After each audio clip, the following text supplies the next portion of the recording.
invitado a esta hora en el informativo del Eje Cafetero.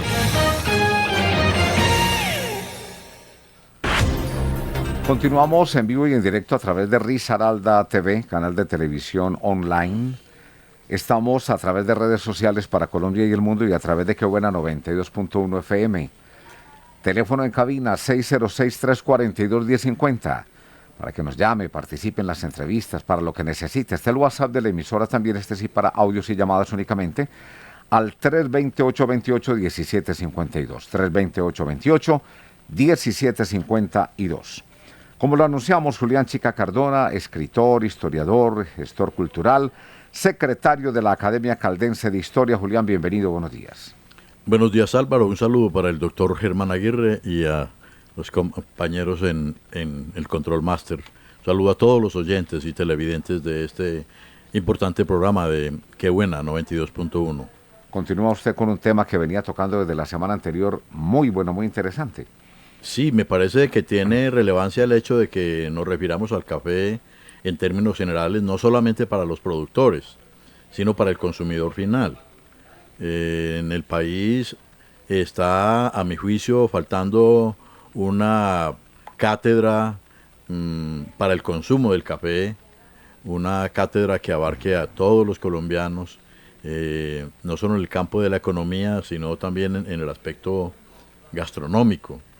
Antes la tradición aquí en esta zona, pues, y en general, era consumirlo en agua de panela o con azúcar, y eso hizo escuela en todos los pueblos, en todos los puestos o cafés donde se consumía esta bebida, y en verdad se hacía por tradición, se hacía por acto reflejo el consumo de esta bebida. Para el caso del municipio de Dos Quebradas y en sí la zona que abarca el área metropolitana, el tema del café tiene una importancia que hay que ir rescatando, hay que ir recuperando. Cuando se declaró en la zona cafetera, los municipios de la zona cafetera,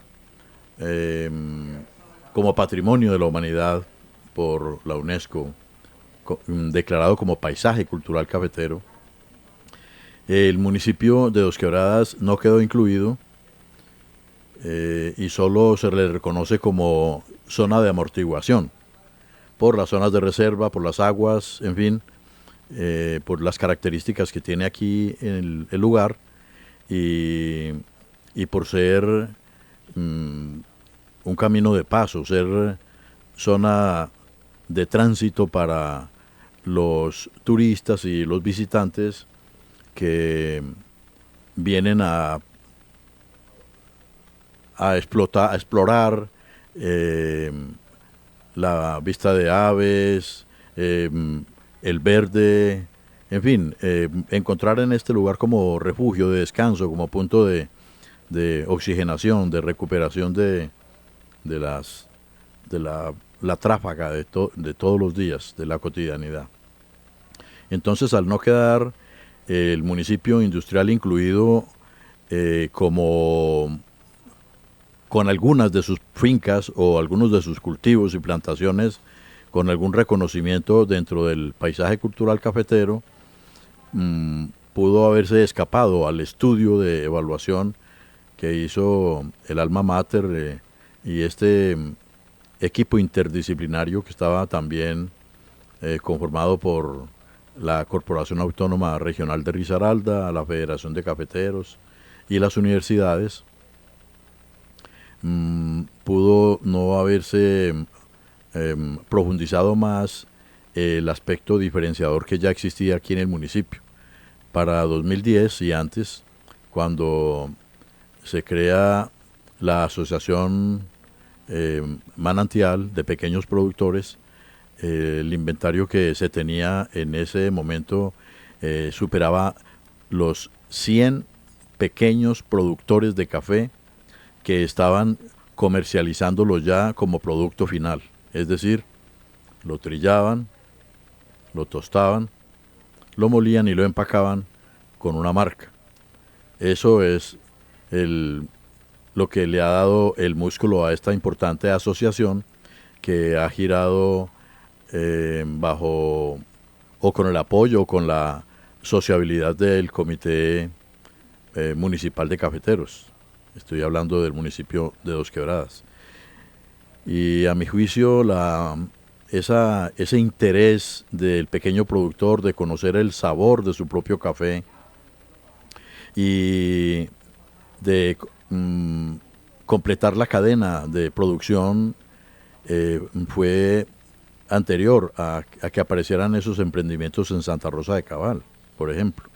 Entonces aquí pues no aparecía el modelo esperado en el estudio del paisaje cultural cafetero, el estudio para que la UNESCO hiciera este reconocimiento, pero había un elemento intermedio que era el de darle un terminado, de convertirlo en un producto final. Y esto no es tan lejano en la historia, es reciente, es de 2010 a 2012. Entonces nos permite disfrutar, por ejemplo, aquí hay torres de tostión, aquí allá hay propuestas muy interesantes en el tema del café. Tenemos el curso o el pensum educativo que ofrece el Servicio Nacional de Aprendizaje ubicado en el barrio Santa Isabel con todos sus planes de estudios en barismo, y también el colegio que ha instalado Confamiliar en este municipio en ese mismo sentido. De momento es que ya tenemos profesionales que recorren los diferentes lugares del país transmitiendo su experiencia y mostrándose o consolidándose como un proyecto de vida en torno al café, en torno al conocimiento del café, como quiera que han salido de esos lugares productores de café desde su niñez, han estado conectados con ese entorno. Yendo ya a la historia, sabemos que en los albores de la creación de la Gran Colombia, estamos hablando de 1820, 1823, el padre José Bonifacio Bonafont es el primero en sembrar café en Río Sucio. Él tenía una amistad con alguien que también era oriundo de su propio municipio llamado El Socorro, llamado Francisco Romero, y este señor fue el iniciador del cultivo del café y primer exportador en Salazar de las Palmas, en Santander. Entonces, la aparición del café en Caldas data ya estamos hablando de 200 años. Ya empiezan a aparecer otros pioneros, cada uno de una manera como comunicados espiritualmente, o podríamos llamar mejor por el principio de los vasos comunicantes, asumen también la tarea de traerlas, como lo que se presenta precisamente también en Río Sucio y Marmato, con la aparición de los Místeres de las Minas, un título de un libro de Álvaro Garner, muy interesante, que está enfocado precisamente en cómo la presencia extranjera genera la posibilidad de elaboración de maquinaria y una industrialización inicial para hacer más eficientes los molinos de triturado del oro. Pero detrás de ellos se vienen también estas ideas del cultivo. Ahí recordamos a James Tyrrell Moore. Este señor llegó, y con él llegó la invención de máquinas y equipos de todo tipo, manejando los principios de palancas y de poleas y chumaceras, y se convirtió en el pionero del café en Colombia a partir de la primera siembra que hizo en Valdivia, Antioquia. Luego pasó a Sasaima, en Cundinamarca, donde también sembró café, e implementó algunas técnicas de beneficio y abrió mercado al grano en los puertos alemanes. Entonces estamos viendo de alguien que estuvo vinculado con este territorio que posteriormente se iba a llamar Caldas, porque en ese entonces era el norte del Estado Soberano del Cauca, o Departamento del Cauca, o Provincia del Cauca, nombres que fue teniendo a medida que los cambios políticos, producto de las guerras decimonónicas, se fueron dando. Hay otro extranjero también llamado Eduardo Walker, hijo de un capitán inglés que trabajó en Supía. En 1875 sembró café en la vereda La Cabaña de Manizales.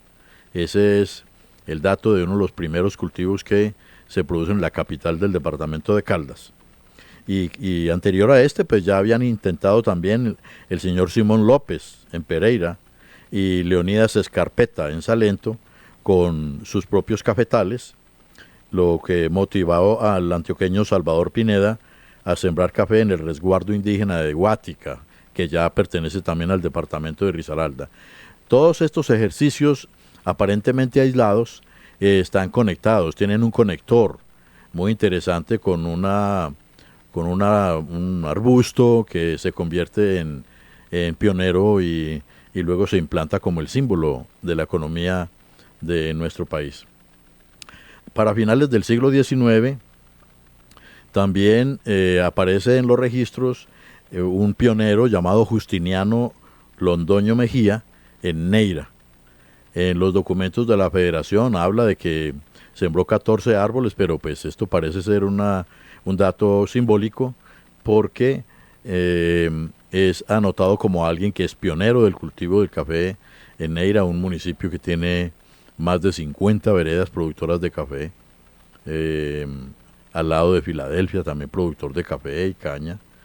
Y a la par que este señor hace ese ejercicio en el municipio de Neira, en el norte de Caldas, Manuel Grisales y Julián Mora en Palestina cultivaron también el grano, y Palestina también es reconocido con esos inicios de ese café Borbón, de ese café inicial que llamaban café nacional, que eran unos árboles enormes donde uno en la niñez podía jugar de familia, o podía jugar esos juegos infantiles debajo de esos árboles escondidos porque eran de gran tamaño.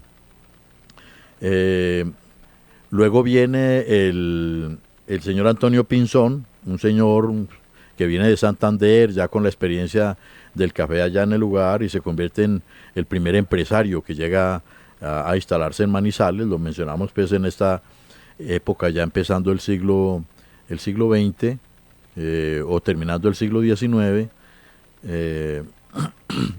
cuando todavía no existía el departamento de Caldas, pero pues Manizales recobra mucha importancia cuando llega a ser incluso cantón del departamento del Sur, y posteriormente capital de un departamento que se crea en 1905 llamado Caldas. Este señor Antonio Pinzón siembra en el Águila. Es una vereda que está intermedia entre Manizales y Neira. Sembró 10.000 árboles de café y emprendió una campaña de difusión para el consumo de la bebida. Entonces a eso también amerita hacer énfasis al asunto de la bebida, porque así como se dice en la frase que por qué los huevos de tortuga no se venden tanto como los huevos de gallina, porque los huevos de tortuga pueden ser más nutritivos, y es porque la gallina cacarea. Esta comparación o este símil nos señala que la publicidad es un resorte que incide psicológicamente en el consumidor, y es lo que han hecho las bebidas azucaradas en el país, que han tenido mucha publicidad, que patrocinan eventos, que patrocinan diferentes disciplinas deportivas, y queda en el imaginario colectivo, en el inconsciente queda el efecto subliminal de esta publicidad, lo que es más pobre en el asunto del consumo del café.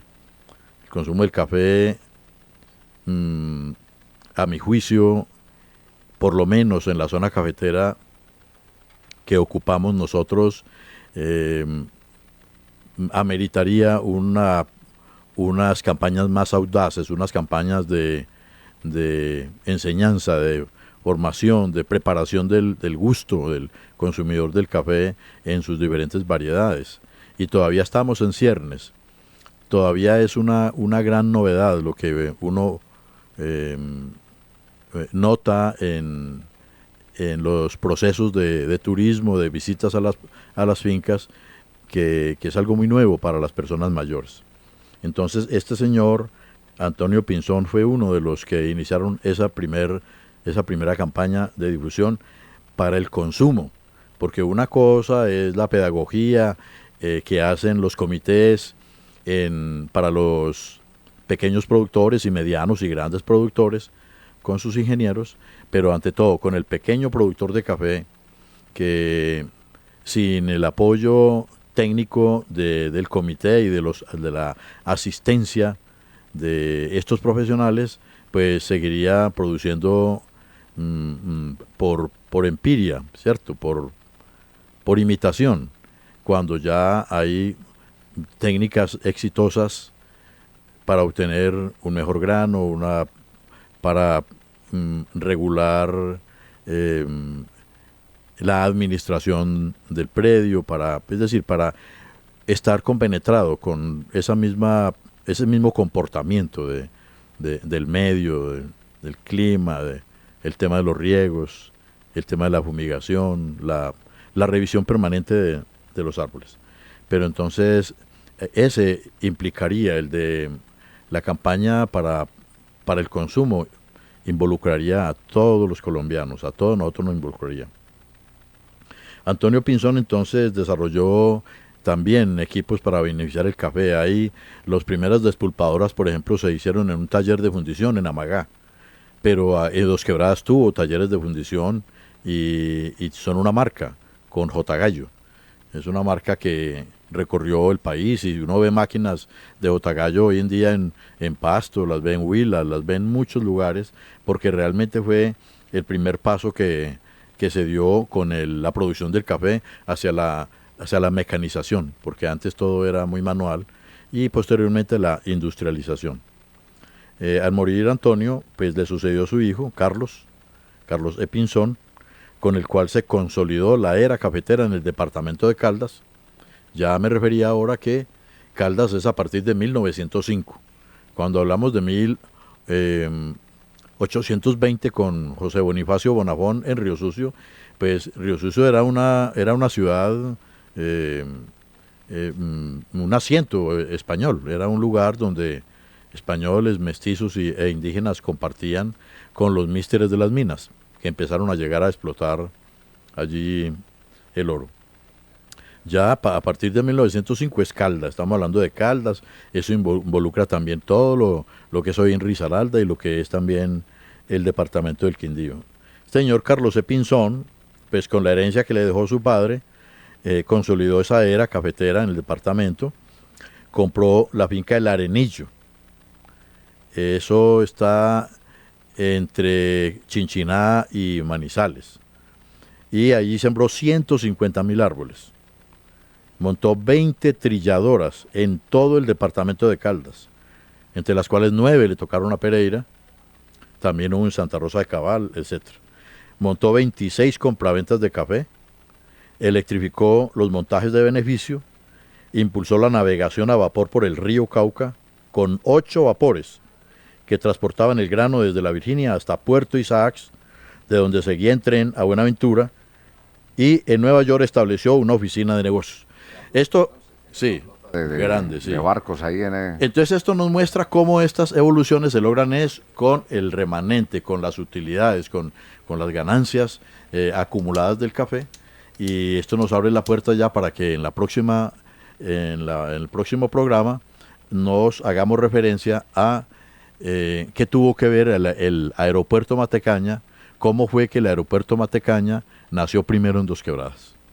Entonces, agradezco la atención a todos ustedes y continuamos en frecuencia, Continuará. Feliz día. No se lo pierdan la próxima semana con nuestro invitado, Julián Chica Cardona, que es secretario también de la Academia Caldense de Historia. Feliz día, Julián. Son las 9 de la mañana, 9 de la mañana con 29 minutos. Es tiempo de ir a una pausa más en el informativo del Eje Cafetero.